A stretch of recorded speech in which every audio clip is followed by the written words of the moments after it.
Tonight on Inside Batman Beyond Season 3, two of the members of this panel are wearing new shirts. Who is it? You choose. I am Jason Hillhouse, and I am here with Bruce Timm, Alan Burnett, Glenn Murakami, Paul Dini, wearing his only shirt.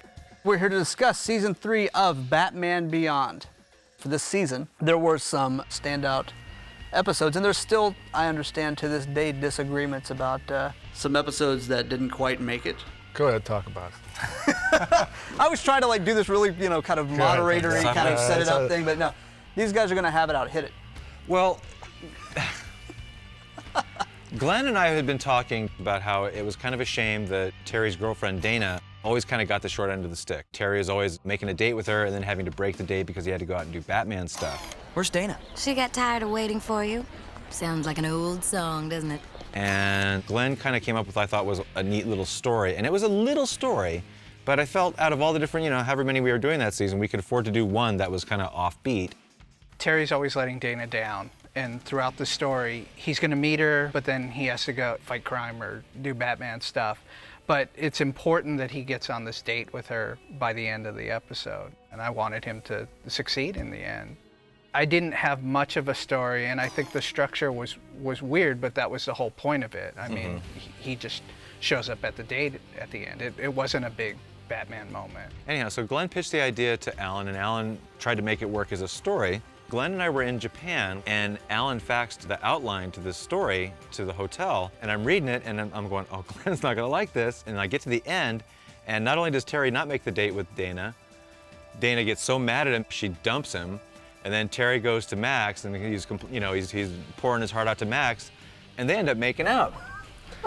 And I was just like, I got furious. That's not the same thing at all. Not only was Glenn going to be mad, but I was furious, and I immediately called Alan back in the States from Japan, and I'm yelling and screaming at him, you can't do this. If you're not going to do this story the way Glenn was originally going to write it, then don't even do it.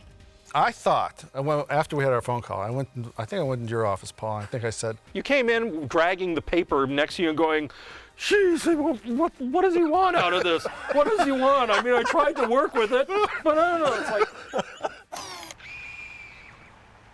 Did you hear her scream? Hey, it's Gotham City. That's practically our theme song. You didn't think that she was a very decent character, and that was kind of our whole point, was that, yeah, she was kind of just the nagging girlfriend, and I thought that was kind of doing her a disservice. Well, there's two things that it appealed to me because it was be a surprise. That's number one. Number two, all these shows with teenage superheroes, they always have one girlfriend. Yeah. And they go through life, the whole series, the whole life, with one girlfriend, one steady. And it's just, I just wanted to break that up. If he's going to break up with Dana, that's one thing. But to end up with Max on the rebound is wrong, because Max was practically a guy. I mean, I know she was a girl, but she was a real tomboyish. She was his buddy. It's like they didn't have any heat. They had personal chemistry.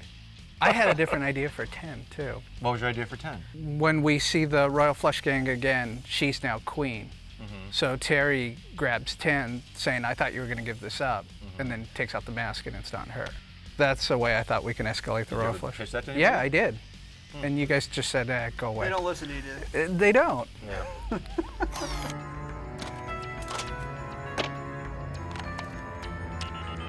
I have the isotope. Batman? He's dead. That was the problem we had a lot in those shows too, is that we would have like these mystery plots where it's like, okay, you didn't know who the villain was until the end of the show, but you only had, because it's only a 20-minute show, you only have two suspects, and it's obviously not going to be the one you're leading the audience to think it is, so it's obviously going to be the other guy. I don't remember that many mystery plots, though, I'll tell you the truth. Well, Untouchable was like that, and Payback was like that. You didn't know it was the kid until the end, and Spellbinder was like that too originally. You didn't know that it was the school counselor who was the villain until the end.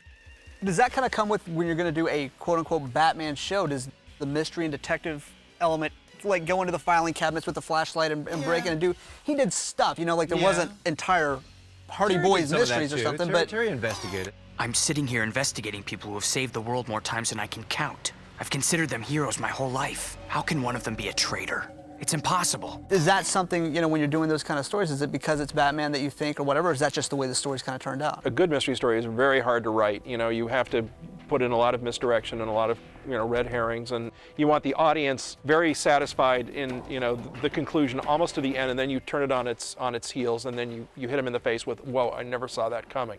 And that's a satisfying mystery. And those are hard to write, and they're hard to write in 22 minutes, and they're hard to write visually. A lot of times mysteries work better on the page than they do when you're watching them. Sure. Terry was really more of a two-fisted character than somebody who sat down and puzzled through mysteries. He could do it when he had to, but that kind of worked against the premise of the show. I've watched him. I've studied him. He's proved his valor. His time has come, Bruce. What do you say? Well, I don't think it's my decision to make. The Justice League. My understanding is, with animated shows and things like that, it's not kind of your typical type of, we're going to end the show, you just keep making them and then you just stop, right? There wasn't ever any, hey, let's do 13 more and kind of wrap it up or anything like that. It was just... Whenever we do any series, you do whatever you're contracted to do, however many episodes it is, and when you get to the end of them, you'll either get picked up or you won't. It's not like prime time shows or anything. If the show's doing well, once you hit the, say 52 episodes, you don't really need to make any more because they can just, syndicate that show till the end of time. 52 episodes, goes a long way. So yeah, we never actually got like an official cancellation notice. We just, eventually just stopped making the show, and we were all moving on to other projects and stuff. So it's just the way it goes. Was there ever any kind of talk about, as you go through finishing the orders, of thinking, well, maybe we should do some kind of even wrap up for the season and stuff? We do that now. We didn't do that back then because we didn't think that way. We didn't think, oh yeah, we should do a big season finale or a series finale. But the last episode we did, Unmasked, it didn't actually even air on Kids WB originally. It was kind of a problem child episode. It kind of had production problems, and by the time the show was actually finished, Kids WB had decided to not air Batman Beyond anymore. So eventually it premiered on Cartoon Network, and there's a lot of anticipation amongst the fans. It's like, oh, the final episode of Batman Beyond is going to be great. The lost episode. And it's an average episode. It's a run-of-the-mill episode. It's not like, the big season or series finale. So because of that, I always make a real point of trying to end each season with a good conclusion. Was there any thought of trying to go through and resolve some of the other characters other than Bruce and Barbara and whatever, but... We wanted to stay away from that stuff. It's the same way with like the villains. Mm-hmm. Yeah. We thought this was more Terry's show than Bruce's show, and we want to do something that the audience is not expecting rather than just what they're expecting. Except for having Terry make out with Max. Right, exactly. Shall we? After you. Batman Beyond sort of marks the end of a certain kind of program that was begun with Batman in '91, of superhero shows on broadcast television that appeal to tweens as well as 6 to 11-year-olds. Mm-hmm. And that was sort of the end of it. And that's discouraging because a lot of that is usually for little kids, and it's nice to work on a series of shows that kind of raise the bar a little bit, not only as far as artistic quality, but also, as far as what the audiences will accept. And it was nice to, buck the trend for a while. This was kind of the end of this kind of collaboration of you four kind of going out on top moment. Everybody kind of went off and did other things. Went off on his own. Yeah. Well, nobody would listen to him. I mean, what do you expect the guy to do? Yeah. Yeah. Everybody kind of spun off into their own things, which is good.